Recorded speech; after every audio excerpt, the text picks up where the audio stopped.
like to welcome you to this restaurant, one that is in the heart of the 9th Congressional District. I want to extend a very special welcome to the members of the press and our expression of appreciation as well for your being here. We thank you because this is a most important occasion. As you know, we had a press event here not so very long ago, not in this exact location, but in the area. And it was to deal with rumors related to the novel coronavirus. It was a successful event. But we found need to return because we have found that rumors are still abound, and we find that many people are not understanding the circumstances that actually exist. Many people are basing their decisions on fear and not facts. Today we'd like to share some facts with you. Many people, unfortunately, have heard many of the rumors, and the rumors will be dispelled. It's important to say this. This virus is not in this area. There's no confirmed case of the virus in the 9th Congressional District, this immediate area, in Houston, Texas, in Harris County, in the state of Texas. No confirmed cases of the virus. We would also want people to know that even those who do contract the virus, the overwhelming majority of people survive. The virus is not a death sentence.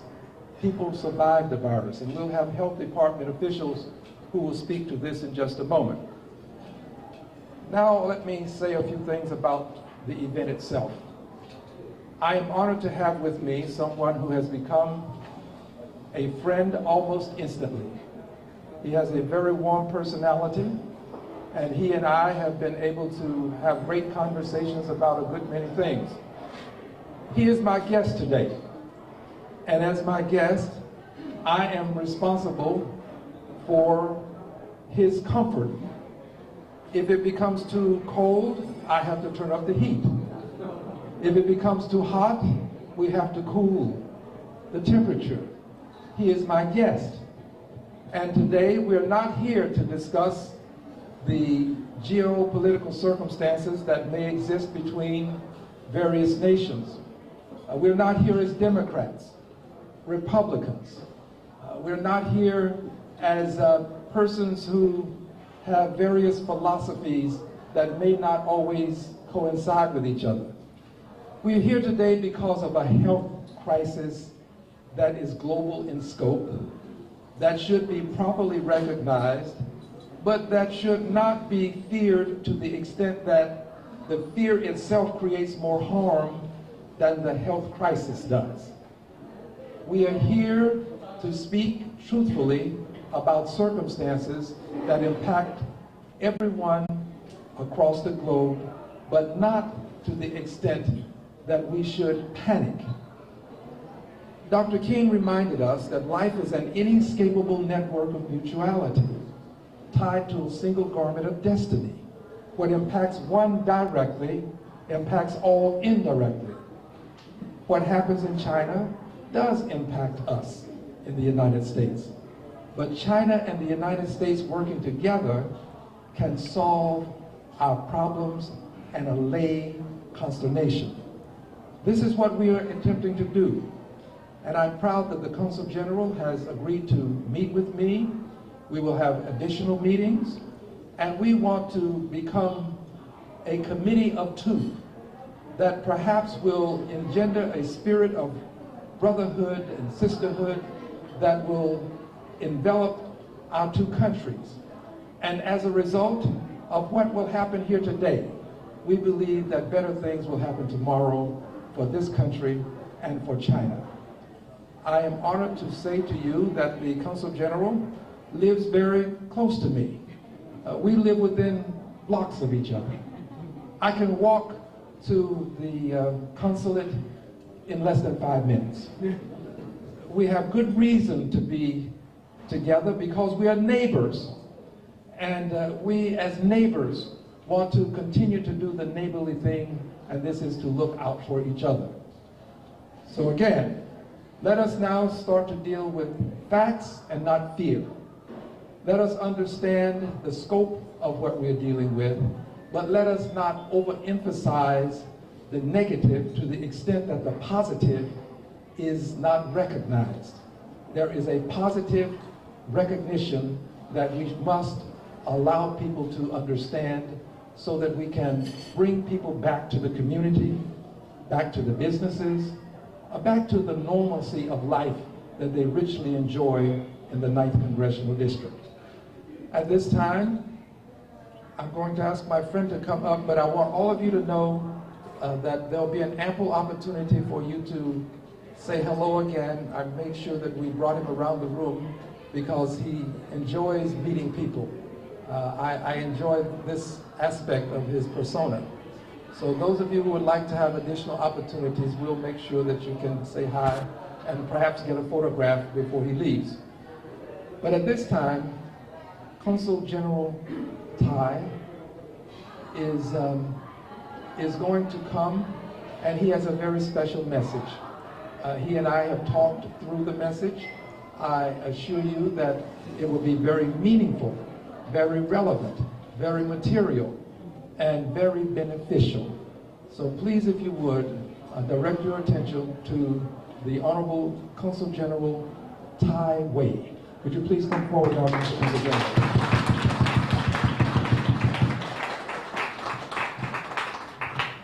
Thank you.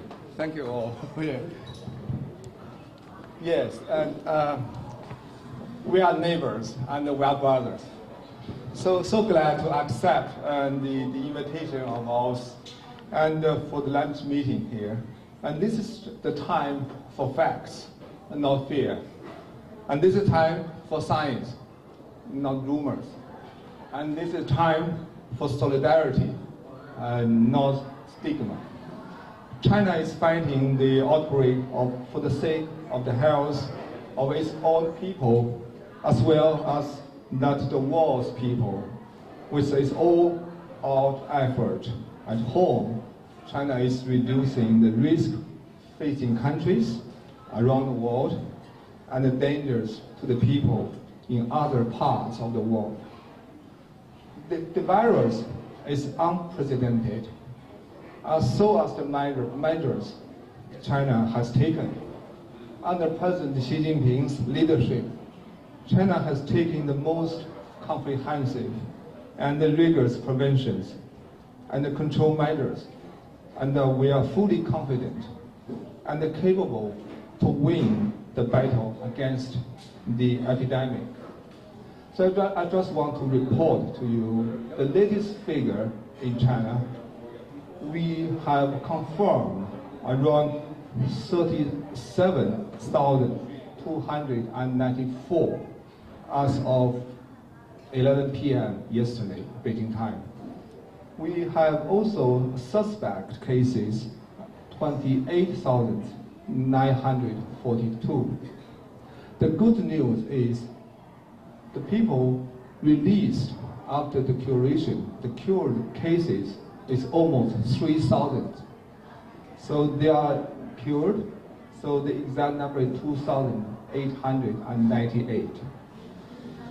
Of course, there are some people just pass away because of these diseases, and that number is 814. And I just know yesterday, and it's confirmed from the U.S. Embassy in Beijing, and there's one American, and she just passed away. And so I just hope to condolence to the people who just passed away, not just in regardless of their nationalities. The Chinese side has been acting with openness, transparency, and a responsible attitude. The World Health Organization and many countries has recognized and commended this. In the face of public health contingencies, countries should adopt an objective and a scientific approach to jointly respond to challenges. we will always remember the sympathy and the support given to us from international communities, including the United States. On February 7th, Beijing time, China and the US presidents spoke over the phone. Both presidents agreed China and the US should maintain communications and strengthen coordinations to jointly control the epidemic.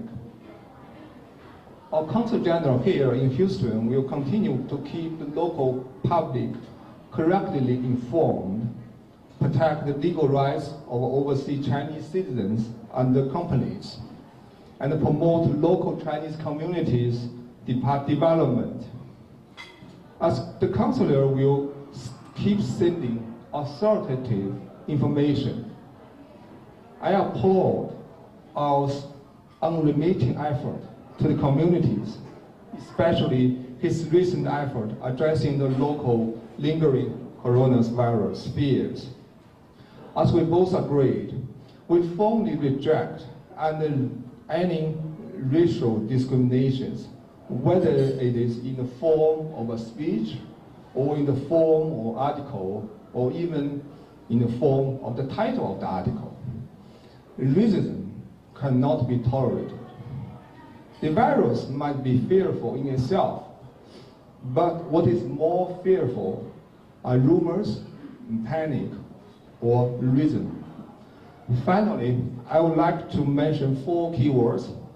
In Chinese, it's 4 key words, but in English, it's 4 key terms.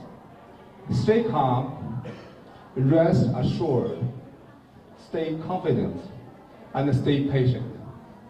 Thank you very much.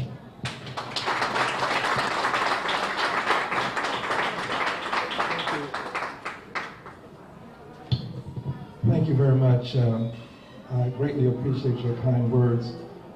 We will now hear from Dr. Peirce. He is with the City of Houston Health Department. He was with us last when we were here, and he will give us another perspective from the City of Houston. Would you give him an expression of appreciation, please, Dr. Peirce?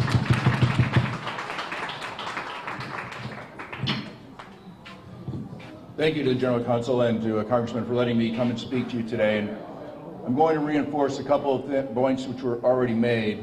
Number one, and most important, is that there is no reason for anybody to panic or to overreact, okay?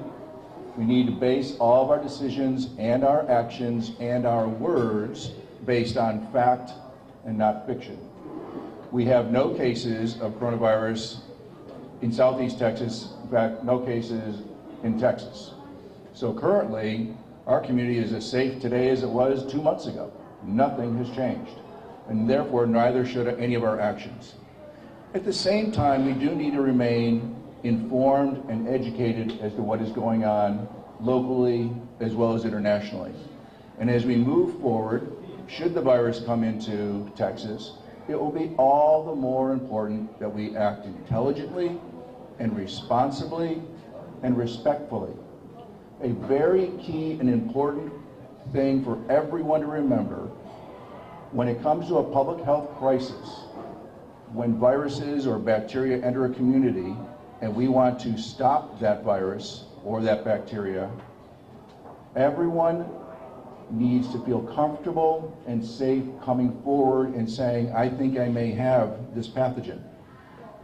The worst thing that we could do as a community is to instill fear such that that person wouldn't come forward. Because if they don't come forward, then they are at risk for spreading the disease to others. And if you think about it, the people they're most likely to spread it to are their family members, their friends, their neighbors, their coworkers, the people who they care about most. So again, we have to have a society and a community where people feel comfortable coming forward and saying, I think I may have this. So fear, panic, fake news is extremely counterproductive. So the very people that are saying those things out of fear, in the end, they will only make the situation worse. So let's be smart, let's work as a community, let's work together and should the threat actually come here, we will be then best positioned to stop it in its tracks. Thank you. Thank you very much. I'm going to ask some local business people to come up for at least two reasons. One, of course, they are very much familiar with the neighborhood and they understand the concerns that are being voiced. But two, they have agreed to cover the cost of the lunch today. And I'm not saying that they're here solely for that purpose, but I think it is rather kind of them to acknowledge that they would do so. So I'll start with the father of the International District, a person that has given me an opportunity to meet a good many people and experience a great culture. A person that first called this to my attention and said that we needed to try to get something done. And as a result, we've had now these two events and we plan to do more. I will now ask my dear friend, Mr. Wei Li, businessman, to come up here.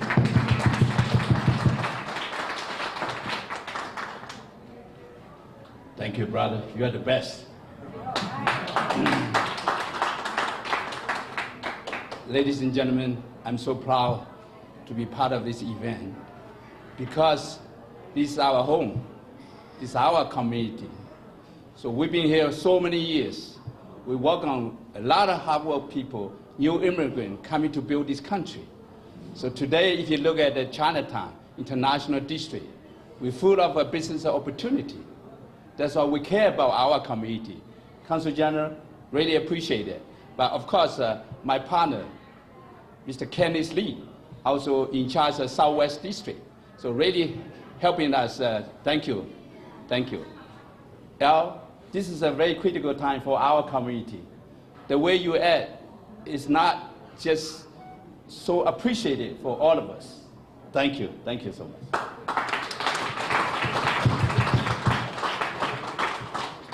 Next, we will have the person that was referenced, the person who's with the management district, affectionately known as the mayor.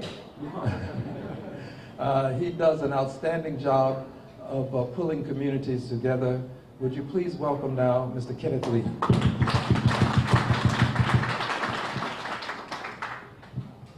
Thank you to our friend, Congressman Al Green, and the Honorable Consul General Tsai. It's really touched my heart to see not only the leaders, our elected official, under the leadership of a congressman to come together, just show the beginning of the support of our city, state, federal leaders of Chinatown. Chinatown is not a territory. Chinatown is a concept. It's covered the whole, I think, Asian Chinese business across the entire Houston metro area. And I think this is a great show our support. I think the next thing we need to do is Mr. Wei Li of International District and I with the Southwest Management District, which cover almost the entire Asian business corridor, already formed a task force. How we're going to continue? It's not the time to complain or what. We need to fight together, and we need to support each other, to unite it, to show the whole community we care about this. We're only not caring about the Asian community. We also want to spread the word to the entire Houston. So there'll be a series of promotion actions along with all the business, and we want to give a positive impact, make this a good change for our community. So again, I want to thank you, every one of you, to come here today. Thank you, Congressman. Thank you very much. I'm going to ask that first I recognize Representative Hubert Vo is not here, but I did speak to him this morning. He had multiple events and cannot make it. Senator Boris Miles is not here. We spoke to him and he too has events. But we do have some elected officials who are here, and I'm going to ask all of them to come in this area as I call your name, please. Please come and stand behind the Consul General and near me, if you would, please. I'll give you further instructions. Mr. Consul General, you need not move. You need not move. Let us please have first to come forward State Representative Gene Wu. The restaurant is in his district. Please come forward. Let us have next State City Councilwoman Tiffany Thomas. The restaurant is in her district. Would you please come forward? And from a neighboring district, we have Council Member Edward Pollard. Would you please come forward?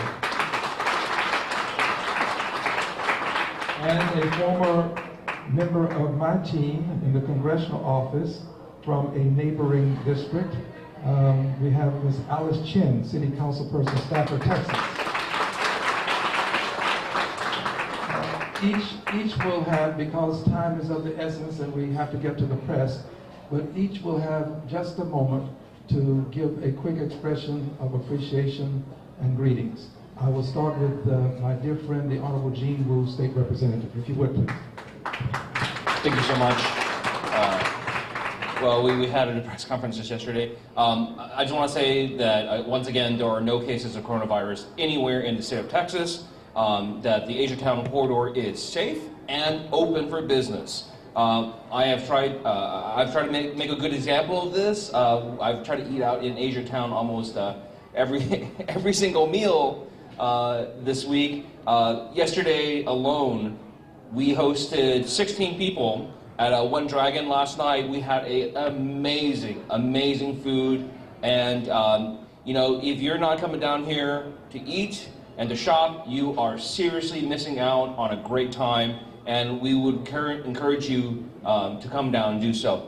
So thank you so much, and once again, if you are hearing rumors, or you're passing around misinformation, you are doing your community harm, and you may also be liable for legal damages if you are spreading misinformation about a business. Thank you. Remain, please. City Councilwoman, newly elected, would you give her another expression, please? Thank you. Good afternoon. Unfortunately, we have to greet each other for critical issues such as discussing this virus. But I just want to echo the sentiments of my congressman and state rep how important this issue is, and that we plan on communicating through our office the impact and the direct economic impact of the small businesses that are directly within District F. So I want to just reaffirm that our office will continue to support the businessmen and women in the small family businesses in the district, so we can continue to communicate effectively. Again, you know, a lot of misinformation, and a lot of people have resistance and anxiety about participating in business and coming to eat dinner, but you know, in the entire community. So again, I just want to reiterate the statements of my congressman and state rep. Thank y'all for joining. Next, we have a newly elected city council person. Would you kindly come forward and give your statement? Well, I want to thank all of you all for coming. My name is Edward Pollard. I'm City Council Member for District J. We are here to show the community that we're staying here in solidarity. We're here to let you know that there is nothing to fear. So please continue to come out to Asia Town, support the businesses, support the community. We're here. We would love you to be here as well. Thank you so much. Next is City Council person from Stafford, Texas. If you would, please. Honorable Congressman Green, my former boss, he will be my boss forever. I always a green tea, and also Honorable Consul General Tai. Good morning, ladies and gentlemen, my dear friends. For the past few weeks, I got so many calls from my residents. My city is Stafford, but people from Fort Bend, Sugar Land, Missouri City, Stafford. Actually, Stafford is under that Congressman Green's district. All the people call me because they look at me, I'm the Chinese. So they know I have all the information to give them. That's why I told them, say, right now we're facing two virus. We're gonna protect our people in our community. So stop the rumor. The rumor and fake news is another virus which is worse than the real disease. So we are here to listen to congressmen, all the health department tell us there's no case. So we still do the shopping, we still do everything like normal. I want to share with you, I watched Face the Nation this morning. Okay, Face the Nation. This morning I watched the ambassador from China interview, and they told everybody, right now, we are working with USA to face this crisis. So everybody, we work together. We're going to face this challenge. It's going to be over soon. Thank you. Thank you very much. And now I'd like to ask Don Lin to come up, who worked in the congressional office at one time, and who speaks Mandarin. Am I correct, Don? Okay, I would like for you to, she's also paying for the lunch. Give her another hand. There may be some listening who would prefer to have this translated, some of what's been said. So I'm going to ask that you give your greetings, but also in your native language, say a few words to explain some of the things that have been said. She has done this for me on many occasions. When I travel to China, she is there to translate for me. She is someone that I have great confidence in. Again, Don Lin. Give her a hand, please. Attorney Don Lin. Thank you so much, Congressman. All the Texans, especially Houstonians, okay, let's extend a warm welcome first to welcome our Consul General newly reported to the Houston Post. Welcome to Houston again, Consul General. Thank you so much. And I'm so privileged and honored to know this someone so special. I'm standing here today. I want to tell you, I come to the United States 40 years ago. I've been very engaged in the community, but I never ever known the hardest working man in the Congress. So I want to tell every one of you how fortunate, how lucky we are to have the best congressman representing us. Would you please join me? Give a very big welcome and big appreciation. Because when I know Congressman, he's really, you know what, a justice fighter. He does this, it's not because he wants to ask for your vote or he wants to ask for your donation, but he's doing things because it's the right thing to do. He look at this, it's to transcend the human being race, not your nationality, not your race. And I also, like the Congressman mentioned, had a privilege to travel with him to China on 2 times, 2004 and 2014. So he knows the country well, and he's a very good friend with our community. And I couldn't really, words just cannot describe how fortunate we are to have the representative from federal and invited the state and the city, all the representatives, including the Consul General, come here to enjoy this lunch. What it tells us is safe. May I quote Congressman again, to please deal with fact, not fear. And that's why we have a wonderful menu provided in front of us. So I want to thank so much, Congressman, for taking your time. If allow me to speak a few words in Chinese, if I still remember. 我当然啦，我是记得你好，我非常荣幸能够有这样机会见到总领事，还谢谢我们的这个国会代表 Al Green， 这是特别举办，这不是第一次。上次他已经办过，这也不是最后一次。因为任何时候牵扯到咱们华人社区有什么事故，有什么需要做的，他一定是站在最前线为我们大家服务。所以我们真的是非常荣幸有这么好的一个代表人，今天能够在这边。特别他要强调，大家不要让这个谣言来分离我们，我们要面对这个事实。因为等一下有专家，有很多人跟我们讲，真的。我们在全德州，在休斯顿没有任何一个案件都没有，所以我们等一下有机会，我们可以看到他们大家在这边一起共用很美好的午餐，知道这是一个很安全的地方，大家可以放心的使用。再次感谢大家 ，Thank you so much, Congressman. Thank you so much. Thank you for your kind words. Okay, we will now ask our council people if you may return to the tables, and if you'll join me, please, Consul General. And Dr. Peirce, if you'll come up, please. We will now entertain questions from the press. And I think that we should be able to cover most of the questions with the persons here, but If we need to go beyond the three of us, we will.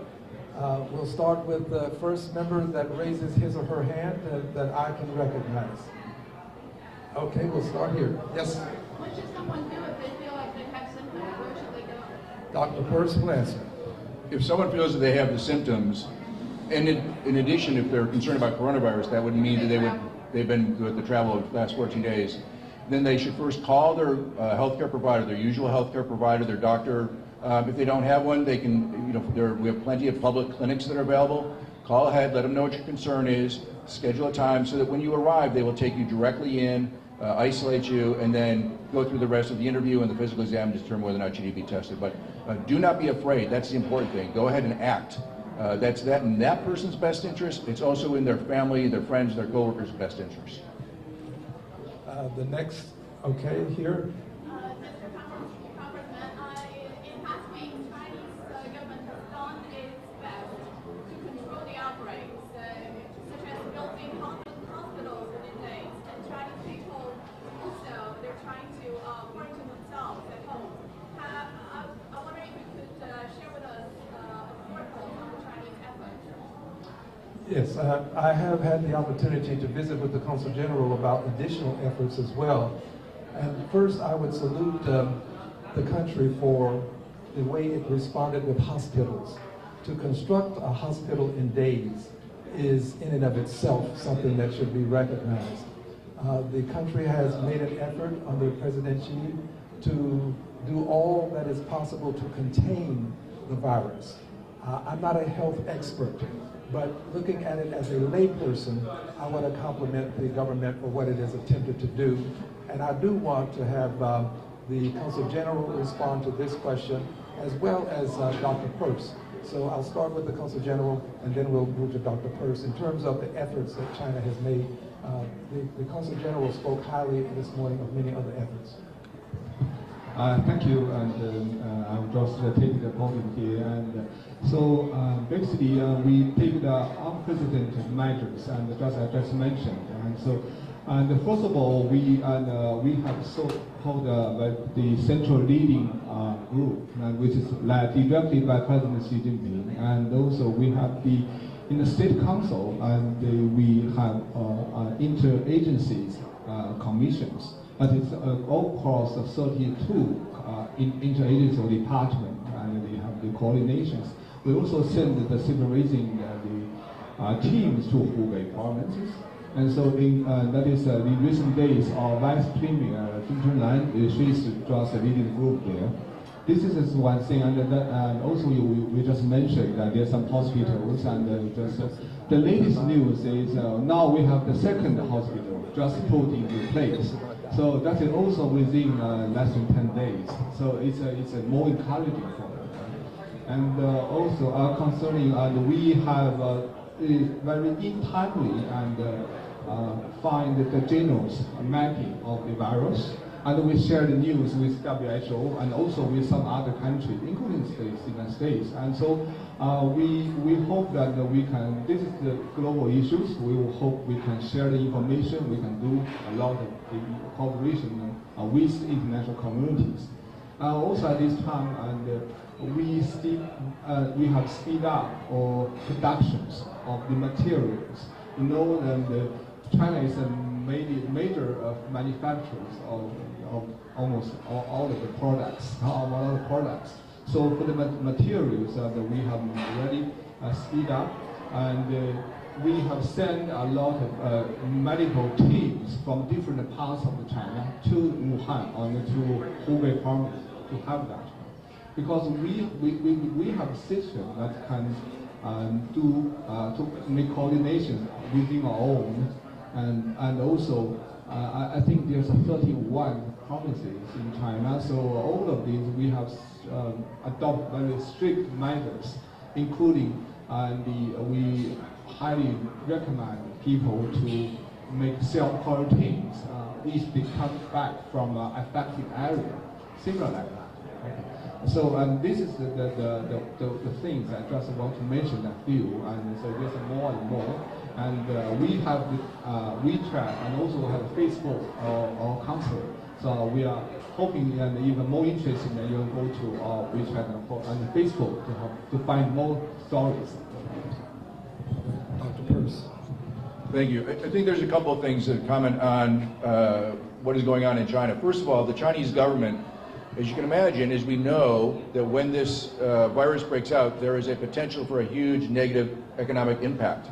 Therefore, you would think there would be a great incentive to hide things. They have not done that. In spite of all kinds of opportunities for negativism, the Chinese government has been very forthcoming with information and keeping us updated day to day. And as was just described, the General Consul, the genome was quickly mapped and shared with the scientific community around the globe, which is incredibly important in terms of creating a vaccine. And so that not only the forthcoming of information, but also the public health tactics that they have employed in terms of sealing off as best they can certain areas, certain communities, whole communities being quarantined, advising the folks that have traveled there to quarantine at home. Imagine, if you will, the impact that that has got to have on everyday life for everyone in those affected areas, if not across all of China. So this is a huge, huge effort, unprecedented probably in the history of mankind. And let's keep our fingers crossed, but right now, if you look at the statistics, two things to remember. Number one, 99% of the world's cases remain in China. 99% of the world's cases remain in China. Only 1% has gone beyond the Chinese borders. And the other thing to keep in mind is that currently the case fatality rate is 2%, which means 98% of people are surviving infection. And in the end, I predict that when this is all over, we'll find that the case fatality rate is actually less than that, because I suspect the denominator is actually bigger than we currently can measure. So the case fatality rate will probably be lower, which will mean that the survival rate is going to be in excess of 98%, but we'll see. But I really do want to underscore the Chinese government and the Chinese people are doing extraordinary efforts and really should be respected and commended for what they're doing. Thank you. And I want to acknowledge, reiterate if I may, about the 98% survival rate. Unfortunately, a good many people don't hear about the survival rate, and they tend to focus on the antithesis of survival. It's important for people to know that it is not an automatic death sentence. People survive. People have survived. People will survive, and you should come back and go about your normal lives. The next question, please. Okay, right here, and I'll just work my way down. Here, yes. Dr.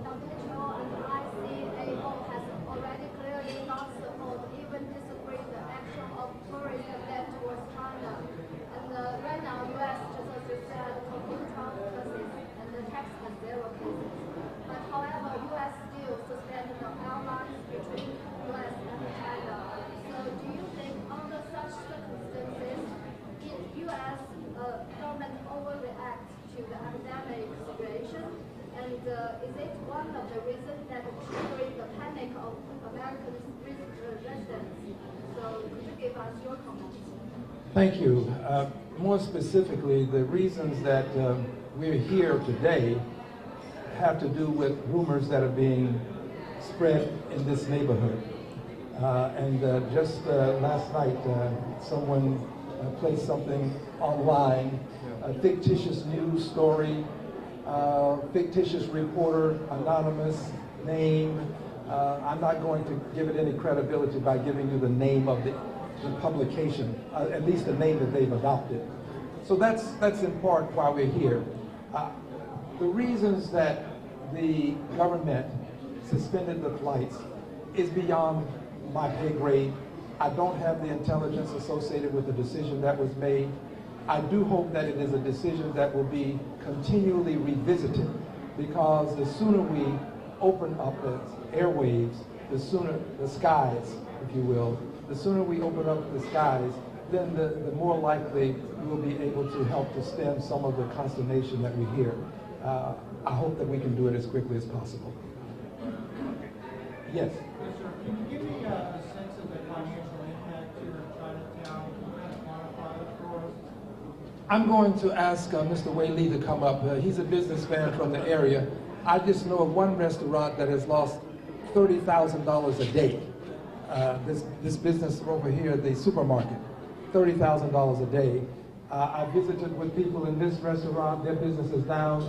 Before coming here, we were at a venue restaurant, and I talked to the owner. The owner said the business was down 70%. 70%. So it is having a significant impact, a needless impact, given that there is no reported case. There is no reason to be away from your normal life. So I'm begging people to please come back, but I'm going to ask Mr. Wei Li to respond. And Mr. Kenneth Lee, if you have some additional comments, we'll ask you to come up as well. Actually, after the couple event we sponsor here, I think business is picking up. I think most of the case, of course, the restaurant is hurt the most, supermarket. But the rest of the professional, I think probably better, a little bit better. Well, according to my unofficial survey for the retail business only, it's down. A grocery store is about 50% down. And then the restaurant is about 70% average. So you can see we have hundreds of the business along Bel Air. And then on top of that, travel agency, massage, is a lot of business is affected because we lost all the traffic. All right, the next question, please. Any other questions? Okay, if there are no other questions, we will have lunch served. We want you to eat to your heart's content. And I will be visiting from table to table. We will come by and say hi to you from table to table, so please. And if you want to take a photograph of the Consul General, have your camera ready. Have your camera ready for the photographs, okay? Both of us. All right, for both of us, okay. All right, thank you very much. Thank you. Thank you very much. Thank you. Thank you. Thank you.